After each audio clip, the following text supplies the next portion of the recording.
માનનીય વડાપ્રધાનશ્રીનો જે પર્યાવરણ બચાવવા માટેનો જે સંકલ્પ છે કે એક પેડ માં કે નામ, તે અને હરિયાળું ગીર સોમનાથ કેમ્પેન જે આપણે શરૂ કર્યું છે એ અંતર્ગત આપણે આપણા ટાવર ચોકમાં નોંધણી રાખવામાં આવેલ, જેને ખૂબ સારો પ્રતિસાદ મળે છે. અને કુલ 2000 જેટલા વૃક્ષો છે એ નોંધવામાં આવેલ છે. મુખ્યત્વે સોમનાથ ટ્રસ્ટ છે, તલાલ નગરપાલિકા છે, એઓએ પણ મોટી સંખ્યામાં વૃક્ષો લીધા છે.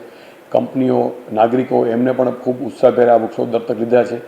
અને વિશેષમાં આપણા આ કેમ્પેનને જોઈને આગા ખાન એજન્સી ફોર હેબિટાટ જે મોટું ટ્રસ્ટ છે એ લોકોએ સામેથી આપણો સંપર્ક કરીને 10,000 વૃક્ષ બીજા વાવવાની આપણને ગેરંટી લેખિતમાં આપેલ છે.